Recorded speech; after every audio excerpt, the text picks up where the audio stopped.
We're going to mix things up a little bit here for August 2nd, 2026. That will be Proper 13, Lectionary 18. That's the 10th Sunday after the Feast of the Pentecost.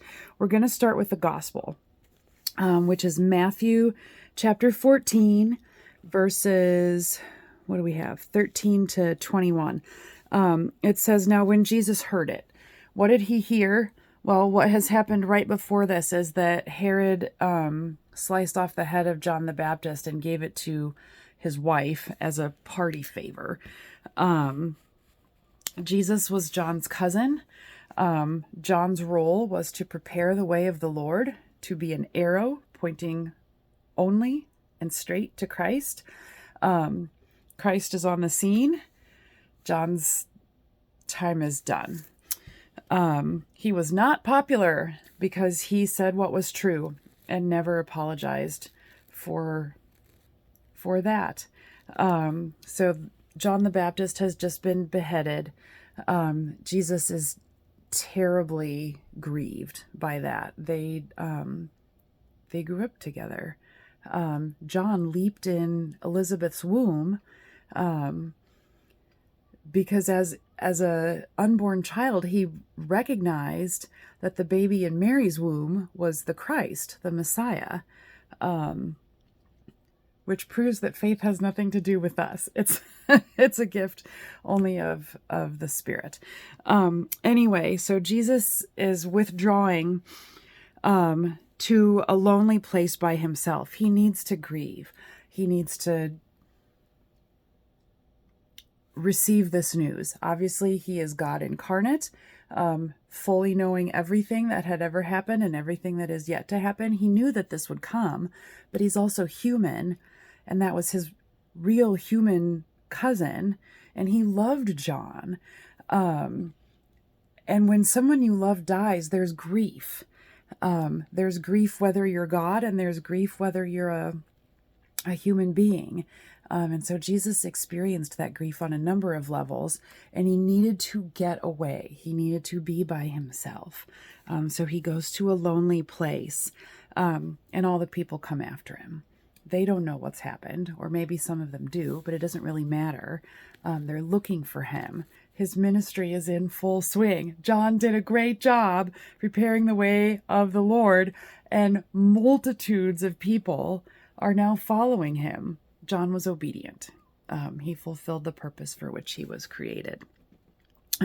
So Jesus comes back, he comes ashore, and he sees this great multitude and feels compassion for them and heals their sick. This harkens back to what we had read a few weeks ago in Matthew 9, I think. What week was that? That was the third Sunday after Pentecost. So that's been not quite 2 months ago, where he sees them tossed about like sheep without a shepherd, and he has compassion on them. Jesus is in one of the worst moments of his life, with the death of John the Baptist, and yet he doesn't act badly.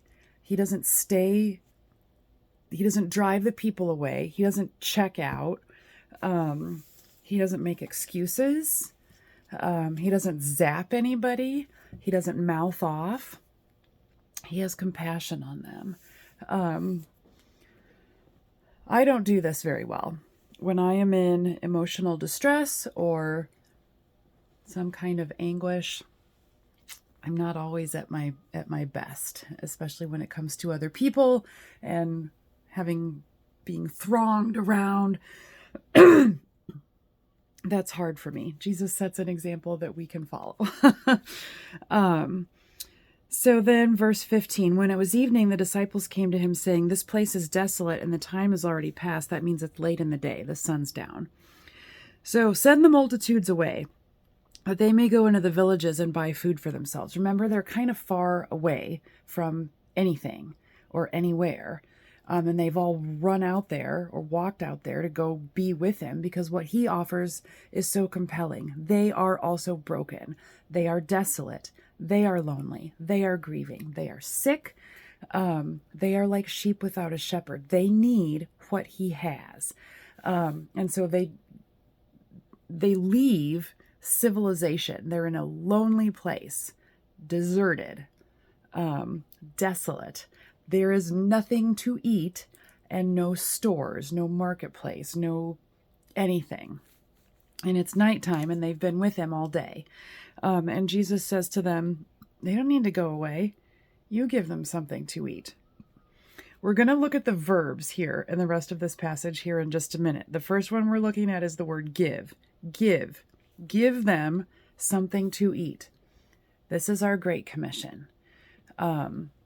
We are to meet the needs of the people who are around us with the things that we have. God has given every single one of us something. There are people all over who have less than we do. Maybe not every person has less than you do, but there are people who have less. And he says to us, give them something. What they need most is him, but we can also meet physical needs. And there are lots of ways to do that. Verse 17, they said to him, we have here only 5 loaves and 2 fish. This story appears in other Gospels. In the Gospel of Luke, there's a little boy who has a lunch made by his mother, and he gives it to Jesus, and the disciples bring it to him. Matthew tells the story a little bit differently, but the stories agree. And Jesus says, bring them here to me. Second verb. So the first verb is give. The second verb is bring. First, give what we have. Why? Because he went first. He has given us everything that we have. Everything that we have already comes from him. So we can hold it loosely and lightly and let go of it when someone comes along who has a need. The second thing is bring them here to me. Bring what you have to him. Offer your gifts, whatever they are. Maybe it's money. Maybe it's a special talent that you have. Maybe it's your time, talent, treasure. You know, those are the 3 categories that we always talk about in terms of our gifts. What we have has come from him, which is why he asks us to share it with others. We have to acknowledge where it came from and then bring it to him and offer it. And him is everyone. What we are given is not for ourselves. We don't hoard, and we certainly don't assume that we get to keep everything that he has given us. It's for the benefit of the world, and we're going to see this really clearly when we flip over to Romans in the next video. Give, bring. Verse 19, and ordering the multitudes to recline on the grass. That's a different form of a verb, but he orders everybody to sit down, and they all do.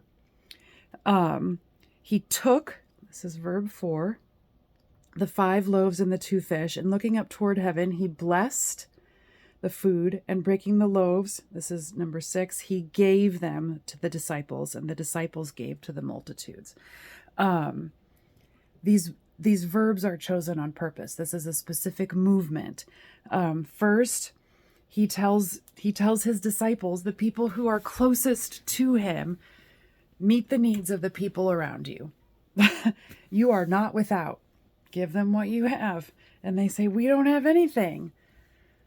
And a lot of times we feel like that, right? I don't have anything to share.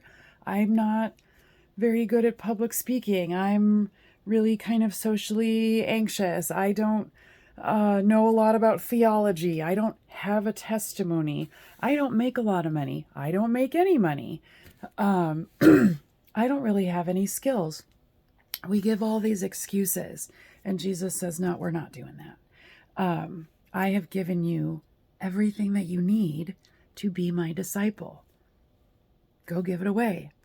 Find somebody. I'm going to bring 17 people across your path today. Pick one and share something with them that, just like John the Baptist, points them to me. Give. Bring. Bring what we have to him and let go of it. Realize that everything that he has given us is for his disposal in building the kingdom. Bring people.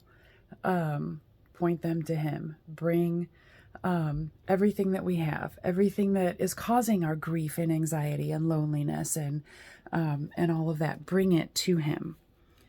And then he has the authority in our lives to order us what to do, to set us in a certain place at a certain time in a certain manner.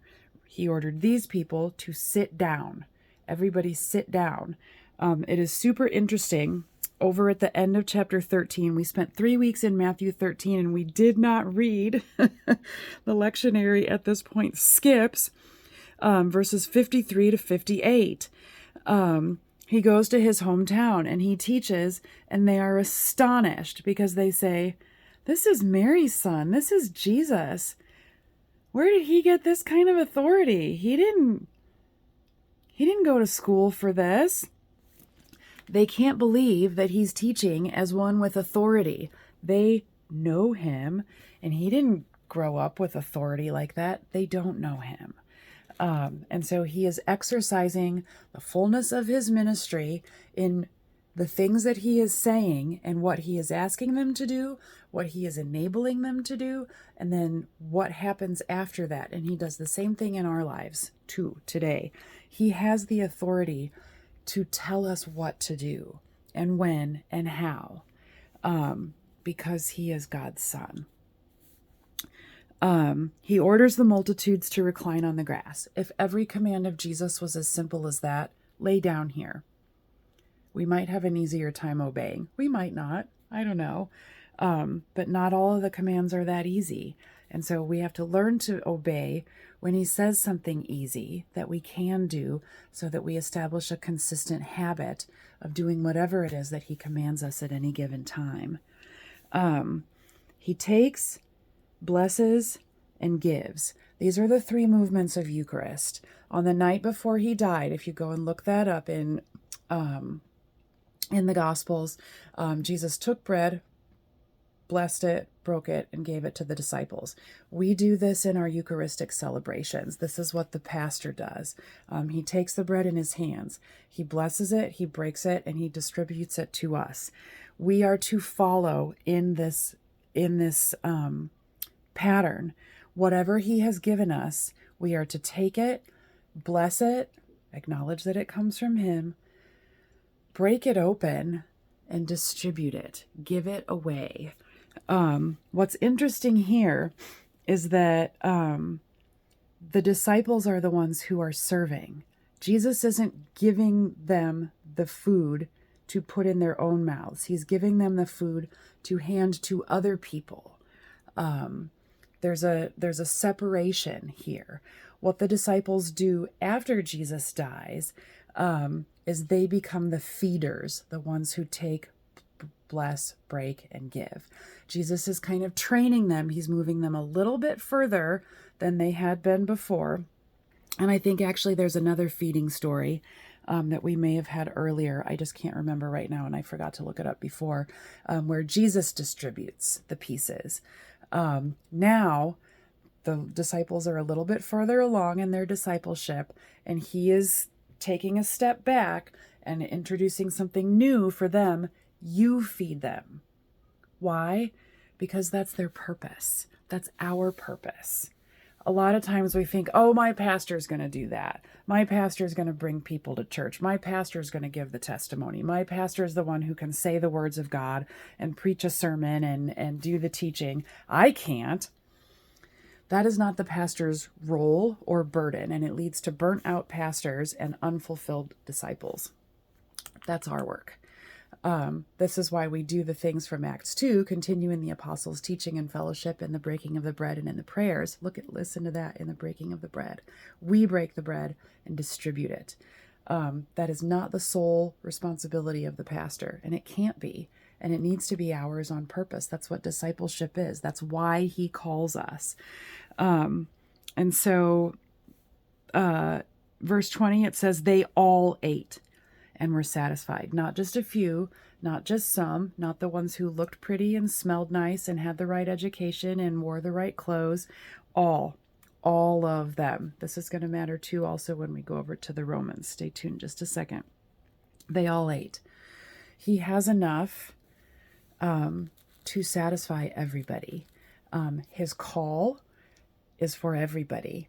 His purpose is for everybody. If you are a human being and you are created and you are here, he is for you. His love, his mercy, his forgiveness, his redemption, his blessings are for you. They are for all. There is no one who is excluded from that.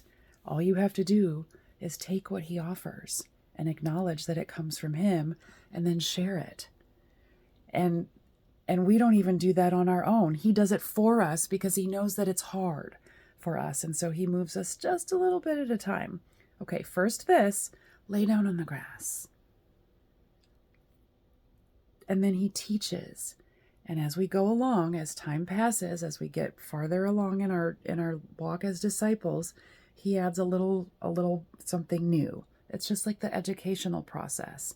You start with ABC, and then you read words and sentences and paragraphs and books. You don't start out, you don't give a 6-month-old somebody's doctoral dissertation. There are steps. Jesus does the same thing with us. He meets us where we are. He says, do this thing, just the first thing. Okay, we're going to go with that for a little bit. Now, next time, do that thing and this thing. And I'm right here. I'm with you. I see that you are tossed about, distressed, like sheep without a shepherd. So I'm the shepherd. I'm here. I'm with you. I'm holding your hand. All of this is going to come from me. All I need you to do is be willing. Trust me, listen to me, keep coming back. They all ate, and they picked up what was left over of the broken pieces, 12 full baskets. There's a whole lot of symbology and deeper meaning in this, but this video is already 17 minutes, so we are going to skip that. There were about 5,000 men who ate, aside from women and children. That crowd was probably conservatively 20,000 people. It was a miracle, but there was a lot going on beyond that too. He's teaching with authority.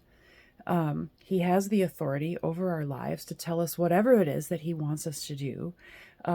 He has gone first. He sets the example, and he teaches us just a little bit at a time. And we walk with him and with each other, with other believers, so that we learn how to be disciples. We watch someone else and think, oh, yeah, I think I could do that. I think I could try it. I may not be as good as they are, but I can try it. And that's all he needs. We don't have to do it like anybody else does it. I tell my son this. He wants to pray like I do. I'm like, well, you can't. And even if you could, you shouldn't. You pray like you. You don't have to sound like I do. You don't have to use my words. Pray like you. That's what God is calling you to. Serve like you. Disciple like you. Break, bless, take, give like you. All of the energy and the capacity for that comes from him. You do not have to bring it. These people didn't bring anything. We come to the communion rail empty-handed because we don't have anything to offer. But what we do have comes from him and is for his glory. Let's go over to Romans.